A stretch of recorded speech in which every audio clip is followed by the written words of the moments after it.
آج میں آپ کو کوئی عام بات نہیں بلکہ ایک ایسا راج بتانے جا رہا ہوں جو سینہ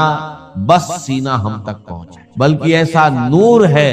جو دل میں اتر جائے تو انسان کی زندگی بدل سکے۔ آپ نے اکثر سنا ہوگا کہ اللہ کے ناموں میں بڑی برکت ہے، لیکن اثر تب ہوتا ہے جب یقین مکمل ہو۔ کمی اللہ کے نام میں نہیں بلکہ ہمارے یقین میں ہوتی۔ اللہ تعالیٰ کا مبارک اسم یا اللہ یا کافی یعنی اے میرے رب تو ہی میرے لیے کافی۔ جب انسان پورے یقین کے ساتھ یہ اسم پڑھتا ہے تو اللہ کی رحمت اس کی طرف متوجہ ہو۔ میں نے اپنی زندگی میں ایسے لوگوں کو دیکھا ہے جو بالکل ٹوٹ چکے، لیکن جب انہوں نے یا اللہ یا کافی کو اپنی زندگی کا حصہ بنا لیا تو اللہ نے ان کے حالات بدل دیے۔ دنیا انہی لوگوں کی طرف متوجہ ہونے لگی۔ یاد رکھیں، جب انسان اللہ سے جڑ جاتا ہے تو دنیا کی۔ اب سوال یہ ہے کہ اس مبارک اسم کو کیسے پڑھا جائے اور اس کا صحیح طریقہ کیا ہے، کیونکہ ہر وظیفہ اسی وقت اثر کرتا ہے جب نیت، یقین اور طریقہ صحیح۔ اب سوال یہ پیدا ہوتا ہے کہ اس مبارک اسم کو پڑھنے کا سب سے بڑا فائدہ کیا ہے؟ سب سے پہلے یہ سمجھ لے کہ رزق صرف جیب میں موجود پیسوں کا نام نہیں ہوتا، بلکہ اچھی صحت، نیک اولاد، گھر کا سکون، عزت، محبت اور دل کا اطمینان بھی۔ اگر انسان کے پاس کروڑوں روپے ہوں لیکن اسے رات کو چین کی نیند نہ آئے تو وہ حقیقت میں غریب ہے، اور اگر تھوڑا ہونے کے باوجود اس کا دل مطمئن ہو تو وہی اصل امیر۔ یا اللہ یا کافی ایسا مبارک اسم ہے جو اللہ کے حکم سے رزق اور برکت کے ایسے دروازے کھول دیتا ہے جن کا انسان کبھی تصور بھی نہیں۔ اگر آپ رزق کی دروازے کھول دیتا ہے، تنگی، قرض، کاروبار کی پریشانی یا گھر میں بے برکتی کا سامنا کر رہے ہیں تو فجر کی نماز کے بعد سب سے پہلے 100 مرتبہ استغفر اللہ پڑھیں، کیونکہ استغفار دل کو گناہوں سے پاک کرتا ہے اور اللہ کی رحمت کے راستے کھولتا ہے۔ اس کے بعد پورے یقین اور توجہ کے ساتھ 111 مرتبہ یا اللہ یا کافی پڑھیں، پھر اللہ تعالیٰ کے سامنے ہاتھ اٹھا کر دل کی گہرائیوں سے دعا کریں اور کہیں اے میرے رب تو ہی میرے لیے کافی ہے۔ میں دنیا کے دروازے بہت کھٹکھٹا چکا ہوں، اب مجھے صرف تیری رحمت اور تیری مدد چاہیے۔ اس عمل کو لگاتار 21 دن تک بنا ناگا کریں۔ انشاءاللہ آپ خود محسوس کریں گے کہ حالات بدلنے لگے ہیں، دل کا بوجھ ہلکا ہونے لگا ہے، بند راستے کھل رہے ہیں، برکت بڑھ رہی ہے، اور اللہ ایسے ذریعے پیدا کر رہا ہے جن کا آپ نے کبھی سوچا بھی نہیں۔ لیکن ایک بات ہمیشہ یاد رکھیں کہ مایوسی کو اپنے دل میں جگہ نہ دیں، کیونکہ شیطان سب سے پہلے انسان کا یقین کمزور کرنے، جس طرح بیج بونے کے بعد درخت بننے میں وقت لگتا ہے، اسی طرح اللہ کی رحمت بھی اپنے مقرر وقت پر ظاہر۔ اس لیے صبر، استقامت اور مکمل یقین کے ساتھ یا اللہ یا کافی کا ورد جاری رکھے۔ انشاءاللہ اللہ تعالیٰ آپ کی زندگی میں اپنی رحمت، برکت اور آسانی کے ایسے دروازے کھولے گا جن کی آپ نے کبھی امید بھی نہیں۔ اب ایک بہت اہم سوال یہ ہے کہ کیا یا اللہ یا کافی صرف رزق اور برکت کے لیے ہے یا یہ جسم اور روح کی تکلیفوں کا بھی علاج ہے؟ میرے عزیز دوستو،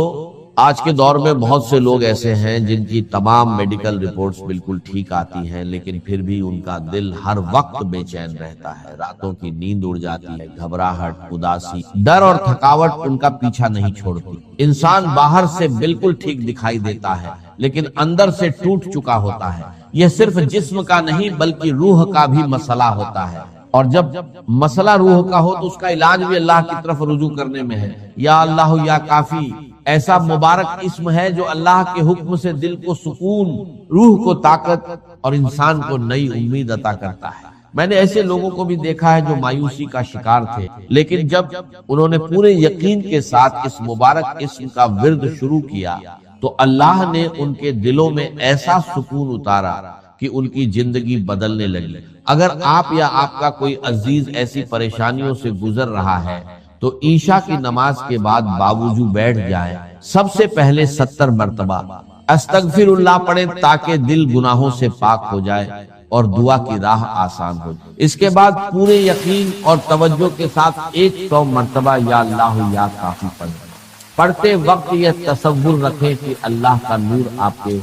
پورے جسم، دل اور روح میں اتر رہا ہے اور ہر بیماری، ہر بے چینی اور ہر تکلیف دور ہوتی جا رہی ہے۔ پھر اپنی دونوں ہتھیلیوں پر دم کریں اور پورے جسم پر پھیر لیں خاص طور پر جہاں درد یا تکلیف ہو وہاں ہاتھ رکھ کر اللہ سے شفا کی دعا کریں۔ اس عمل کو لگاتار 11 دن تک کریں، انشاءاللہ آپ اپنی نیند، اپنے سکون اور اپنی طبیعت میں واضح فرق محسوس کریں گے۔ اگر کوئی ڈپریشن، اینجائٹی یا کسی انجانی بے چینی کا شکار ہے تو وہ بھی اس عمل کو پورے یقین کے ساتھ شروع کرے۔ یاد رکھیں، شفا صرف دوا سے نہیں بلکہ اللہ کے حکم سے ملتی ہے، اور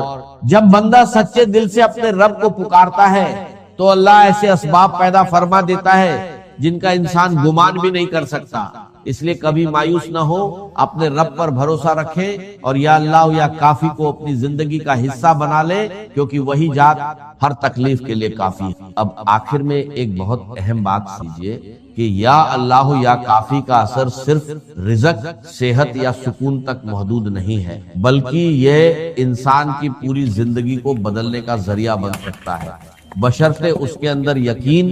صبر اور استقامت۔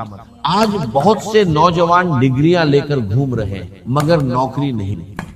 بہت سے لوگ کاروبار میں لگاتار گھاٹا اٹھا رہے ہیں، دکانیں کھلی ہیں مگر گراہک نہیں آتے، محنت بہت ہوتی ہے لیکن نتیجہ نظر نہیں آتا۔ ایسے حالات میں انسان ٹوٹ جاتا ہے اور اسے لگتا ہے کہ شاید اب کوئی راستہ نہیں بچا، لیکن یاد رکھیے جب دنیا کے سارے دروازے بند ہو جاتے ہیں تو اللہ اپنے بندے کے لیے ایسے دروازے کھول دیتا ہے جن کا وہ تصور بھی نہیں۔ اگر کاروبار، نوکری یا روزگار میں رکاوٹ ہو تو کام شروع کرنے سے پہلے 100 مرتبہ استغفر اللہ پڑھیں تاکہ گناہوں کی وجہ سے آنے والی رکاوٹیں دور ہو جائیں، پھر پورے یقین کے ساتھ 100 مرتبہ یا اللہ یا کافی، اور آخر میں اپنے کام کی جگہ، دکان، آفس یا جہاں سے روزی کماتے ہیں وہاں ہلکا سا دم کر دیں۔ یہ عمل روزانہ اپنی عادت بنا لیں، انشاءاللہ اللہ تعالیٰ آپ کے کام میں ایسی برکت عطا فرمائے گا کہ بند راستے کھلنے لگیں گے، نئے موقع ملیں گے، مشکلیں آسان ہوں گی، اور جن لوگوں سے آپ کو مایوسی تھی وہی لوگ مددگار بن جائیں گے۔ لیکن یاد رکھیے اس پورے عمل کی جان استغفر اللہ ہے۔ استغفار دل کو صاف کرتا ہے، گناہوں کو مٹاتا ہے اور اللہ کی رحمت کے دروازے کھولتا ہے۔ جتنا زیادہ استغفار کریں گے اتنی ہی جلدی اللہ کی مدد آپ کی طرف آئے گی۔ اس لیے چلتے پھرتے، اٹھتے بیٹھتے استغفر اللہ پڑھتے رہے اور پورے یقین کے ساتھ یا اللہ یا کافی کا ورد اپنی زندگی کا حصہ بنا لے۔ کبھی مایوس نہ ہو، کیونکہ جس بندے کا سہارا اللہ ہو اسے کسی اور سہارے کی ضرورت نہیں رہتی۔ اگر آپ نے آج یہ بات دل سے سمجھ لی اور پورے بھروسے کے ساتھ اس عمل کو اپنی زندگی میں شامل کر لیا تو انشاءاللہ اللہ تعالیٰ آپ کی مشکلوں کو آسان کرے گا، آپ کے رزق میں برکت دے گا، آپ کی صحت میں شفا عطا فرمائے گا۔ لیس البر، نیکی یہی نہیں ہے، ان تولوا وجوہکم، کہ تم پھیر دو اپنے چہروں کو، قبل المشرق والمغرب، مشرق کی جانب اور مغرب کی جانب، ولکن البر، بلکہ نیکی تو اس کی ہے، من آمن باللہ، جو ایمان لایا اللہ پر، والیوم الآخر، اور پچھلے دن پر، یوم آخر پر، والملائکۃ، اور ملائکہ پر، فرشتوں پر، والکتاب، اور کتابوں پر، والنبیین، اور انبیاء پر، وآت المال علی حبہ، اور دیا اس نے مال اس کی محبت کے باوجود، ذوی القربہ، رشتہ داروں کو، والیتامى، اور یتیموں کو، والمساکین، اور محتاجوں کو، وابن السبیل، اور مسافر کو، والسائلین، اور مانگنے والوں کو، وفی الرقاب، اور گلو خلاصی کرانے کے لیے، گردنوں کے چھڑانے کے لیے، واقام الصلاۃ، اور قائم کی اس نے نماز، وآت الزکاۃ، اور ادا کی زکوٰۃ، والموفون بعہدہم، اور پورا کرنے والے اپنے عہد کے، اذا عاہدوا، جبکہ باہم معاہدہ کر لے، والصابرین، اور خصوصاً صبر کرنے والے، فی البأساء، فقر و فاقہ میں، والضراء، اور تکلیف اور اذیت میں، وحین البأس، اور جنگ کے وقت، اولئک الذین صدقوا، یہی ہے وہ لوگ کہ جو سچے ہیں، واولئک هم المتقون، اور یہی ہیں وہ لوگ جو حقیقتاً متقی ہیں۔ اللہم ربنا اجعلنا من، رواں ترجمہ ہوگا، نیکی یہی نہیں ہے کہ تم اپنے چہروں کو مشرق اور مغرب کی جانب پھیر دو، بلکہ حقیقی نیکی اس کی ہے جو ایمان لایا اللہ پر اور یوم آخر پر اور فرشتوں پر اور کتابوں پر اور نبیوں پر، اور دیا اس نے مال اس کے محبوب ہونے کے باوجود، اس کی محبت کے علی الرغم، رشتہ داروں کو، یتیموں کو، محتاجوں کو، مسافر کو، مانگنے والوں کو اور گردنوں کے چھڑانے، وَأَقَامَ الصَّلَاةَ وَآتَى الزَّكَاةَ، اور قائم کی اس نے نماز اور ادا کی زکات، وَالْمُوفُونَ بِعَهْدِهِمْ إِذَا عَاهَدُوا، اور پورا کرنے والے اپنے عہد کے جبکہ باہم معاہدہ کر لے، وَالصَّابِرِينَ، اور بالخصوص صبر کرنے والے، فِي الْبَأْسَاءِ وَالضَّرَّاءِ وَحِينَ الْبَأْسِ، فقر و فاقہ میں، تکلیف اور اذیت میں اور جنگ کے وقت، اولئک الذین صدقوا واولئک هم المتقون، یہی ہے وہ لوگ جو حقیقتاً راست باز ہیں، راست گو ہیں، راست کردار ہیں، اور یہی ہے وہ لوگ جو حقیقتاً متقی ہیں۔ سورۃ العصر کی طرح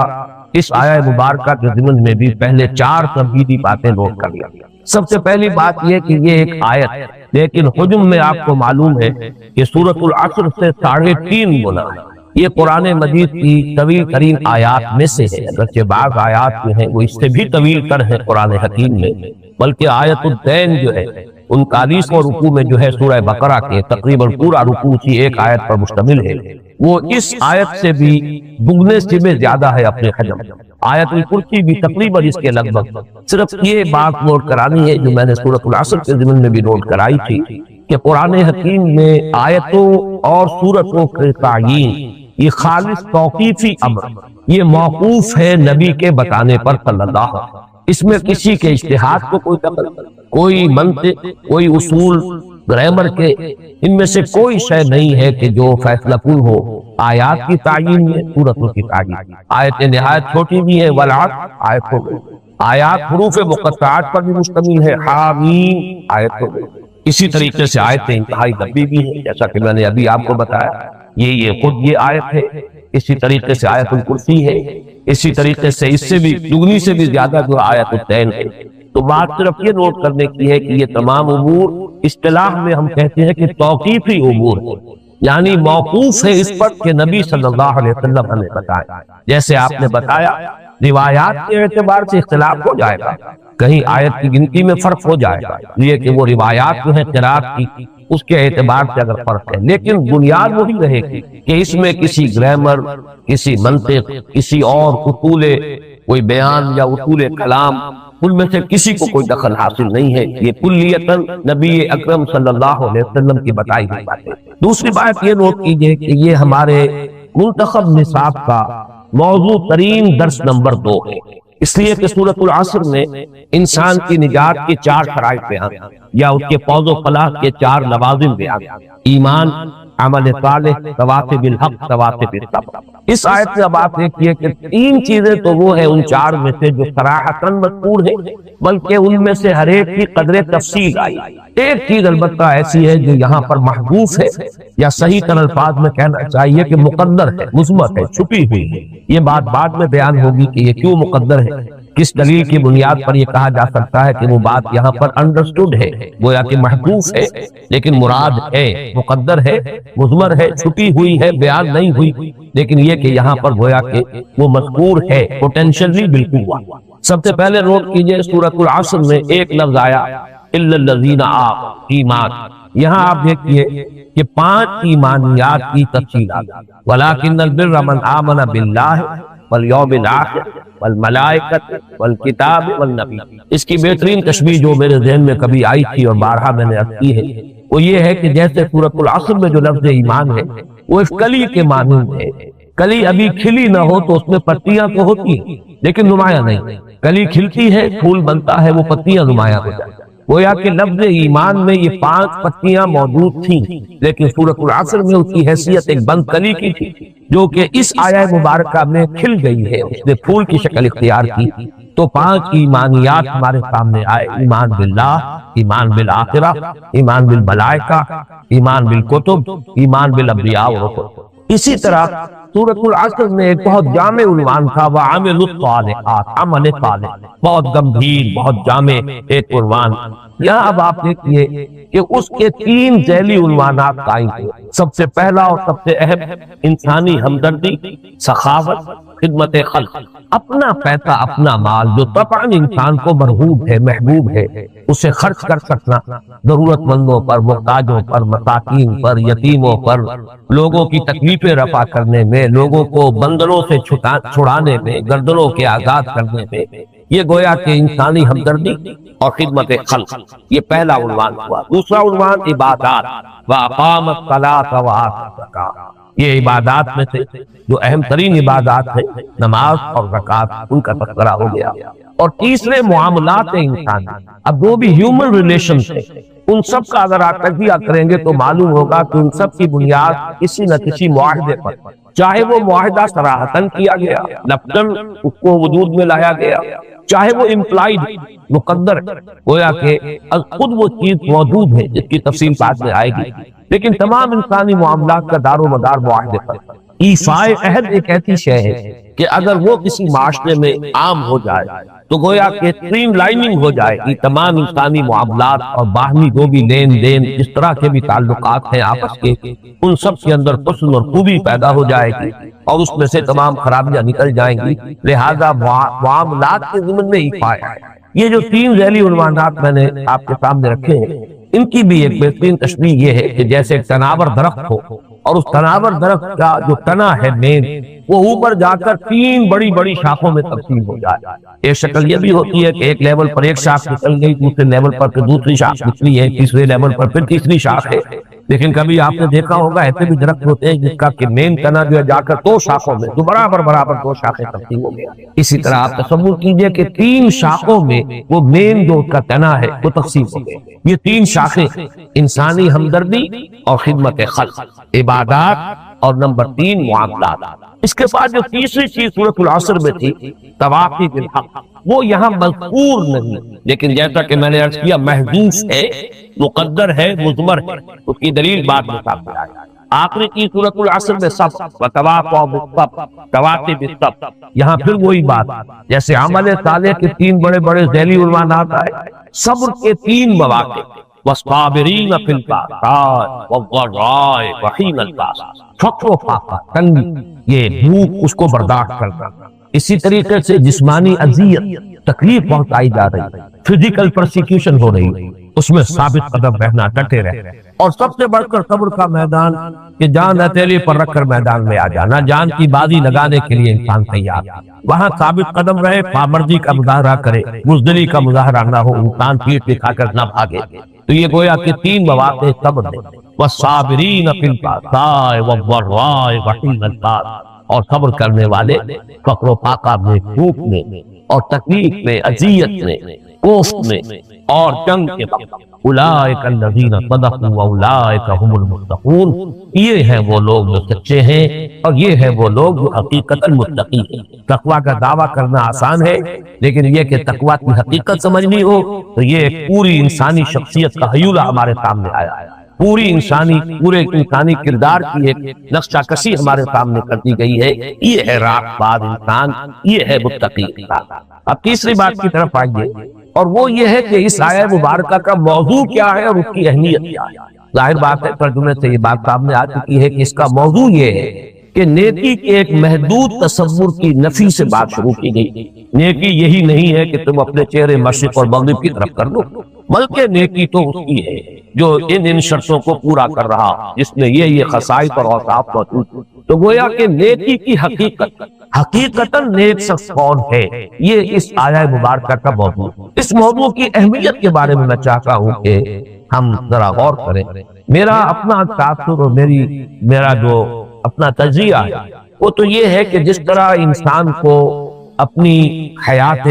مادی کے لیے، زندگی کو برقرار رکھنے کے لیے پانی اور ہوا کی اور غذا کی ضرورت ہے، اس کے بغیر زندگی کا تسلسل باقی نہیں رہے گا، اسی طریقے سے معنوی حیات کے لیے لازم ہے ہر انسان کے لیے کہ وہ نیکی کا کوئی نہ کوئی تصور ضرور کیا، اس لیے کہ انسان کے اندر ایک شے ہے جس کا نام ضمیر، بہت استثنائی حالات ایسے ہوتے ہیں جبکہ یہ ضمیر بالکل مر جائے، گویا کہ انسان کی معنوی موت واقع ہو۔ جب تک اس ضمیر میں کچھ بھی رمق ہے زندگی کی، کچھ بھی اس کے اندر ابھی حرارت باقی ہے، تو انسان کی ایک ضرورت ہے کہ وہ اپنے ضمیر کو مطمئن کرے۔ برے سے برا انسان بھی وہ اپنے آپ کو مطمئن کرنے پر موجود ہے کہ اگرچہ میں یہ کر رہا ہوں، یہ کر رہا ہوں، یہ تو مجبوری ہے، پیشے میں عیب نہیں رکھیے نہ فرحات کو نام، اب یہ کیا کروں، یہ تو انیویٹیبل ہے، اس کے بغیر تو ممکن نہیں میرا گزارا، لیکن میں یہ بھی کر رہا ہوں، یہ بھی کر رہا ہوں، یہ بھی کر رہا ہوں۔ اگر اپنے آپ کو تھپکی نہ دے گا، اپنے ضمیر کو مطمئن نہیں کرے گا، تو واقعہ یہ ہے کہ شخصیت اندر سے ٹوٹ کر رہے گا،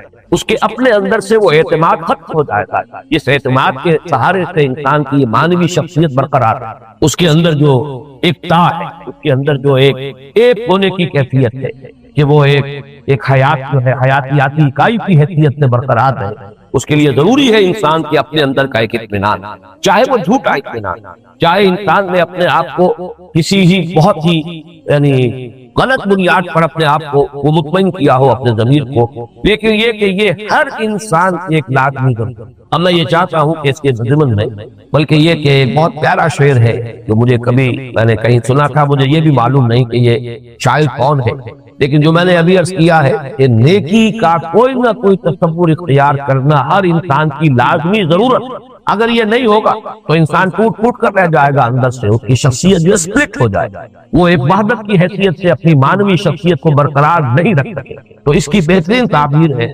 بقدر پیمانہ تخیل سرور ہر شے میں ہے خودی کا،